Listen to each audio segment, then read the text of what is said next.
Citizen Peterson, you son of a bitch. How are you? I'm not too bad. You got a question? That's my question. No, I've got a real question. I got a Okay. good question. You're going to like this one. Okay. It's about inspiration, because you talk about inspiration quite a bit in this lecture series, and also I wanted to point out you have I guess a 45-minute armchair discussion, which you have a video of one paragraph of Nietzsche's Beyond Good and Evil, which Yes. you posted. And it seems like you're awestruck at the structure and the choices and, I guess, the ideas contained in various layers of this paragraph. And you're inspired, and that inspires you to, I guess, do your work that you do. I encountered, I guess, a similar phenomenon here with one sentence written by the great Joseph Cardinal Ratzinger.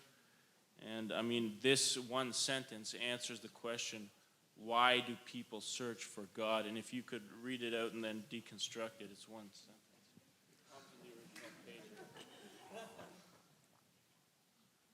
It's at the end of page 105 if you want to read it from the book, or I just... That's the question that human existence not only poses, but itself is, the inconclusiveness inherent in it, the bounds it comes up against, and that yet yearn for the unbounded, more or less in the sense of Nietzsche's assertion that all pleasure yearns for eternity, yet experiences itself as a moment. This simultaneity of being limited and of yearning for the unbounded and open has always prevented man from resting in himself, made him sense that he is not self-sufficient, but only comes to himself by going outside himself and moving toward the entirely other and infinitely greater. Well, it's a hell of a sentence. Like, when I read that sentence, I decided I wanted to write like Joseph Cardinal Ratzinger. I had a very similar experience when I watched the Joe Rogan podcast 877. I said, I want to speak like Jordan Peterson. That's what I wanted to do. So I had this discussion with a Patreon supporter this week, a young guy from Australia. And he said something very interesting that's related to this. And it's something that's very profound, I think. There's this idea in Christianity that we've discussed briefly that the judge and the redeemer are the same figure.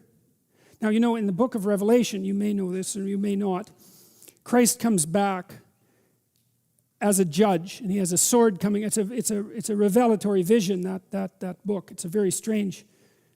It's the last thing you'd expect conservative Christians to believe in. Believe me, it's such a visionary hallucination, the book of Revelation. But Christ comes back with a sword coming out of his mouth, and he comes back as a judge. And he divides the damned from the redeemed, and most are damned and some are redeemed. It's very, very harsh. Now, Jung believed that the figure of Christ in the Gospels was too agreeable, too merciful, too tilted towards mercy, and that called out for a counter position, and that was the counter position of judgment. Very interesting hypothesis. But then there's this melding of the two ideas that the judge and the redeemer are the same thing. Okay. Now, this young man told me that his life lacked purpose and direction and meaning, and that he was nihilistic until he read Zen and the Art of Motorcycle Maintenance, which is a book I actually like quite a bit. I've read it 3 times at different decades of my life. And one of the things that's very interesting about that book is that it's an examination of the idea of quality, of the idea that there are qualitative distinctions between things, and that we have an instinct to make qualitative distinctions. And so a qualitative distinction is simply, this is better than that, which is a judgment. Okay, now what Ratzinger is hypothesizing is that the person in and of, you know how the modern idea is you're supposed to accept yourself. I think that's an insane idea, by the way. Really, I can't think of a more nihilistic idea than that you're already okay. It's like, no, you're not. And the reason you're not is because you could be way more than you are. And so what do you want to be? You want to be okay as you are? Or do you want to strive towards what's better?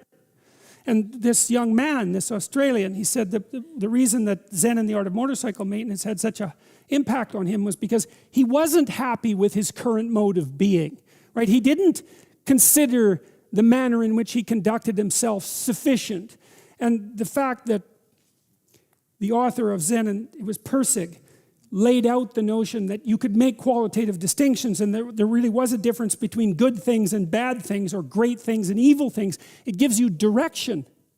It gives you the possibility of moving upward.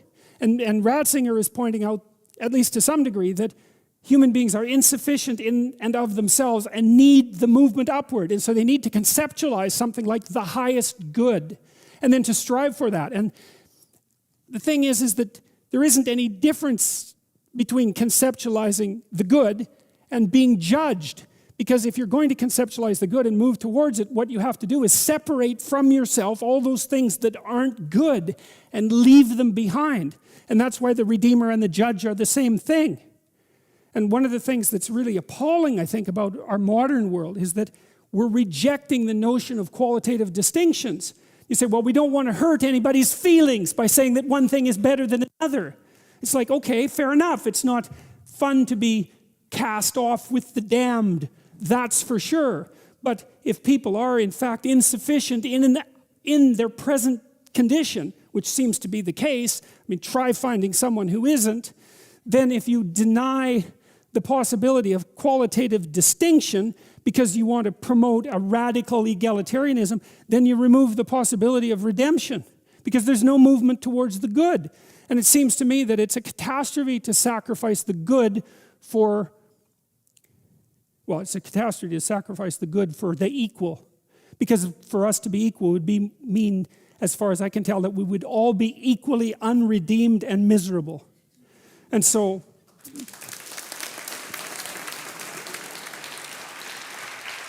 he also mentions in the previous paragraph, I believe, that even in the case when you experience the human life at its fullest, at its most beautiful, at its most meaningful, you have a deep, I guess, understanding that you have something to be thankful for. You need to thank somebody for that. It's not based entirely on your own merit. And that points you towards something else. And also, I don't think that you can have a profoundly positive experience, you know, in the best sense, without that accompanying it. That's a feeling of being blessed. It's something like that. Yeah. Exactly. That's good. That book back, and also I'd like to talk. Wait, hold it. I'm going to stop you, okay? Because I'm going to ask this person. But I would like to say that those were remarkably good questions. So.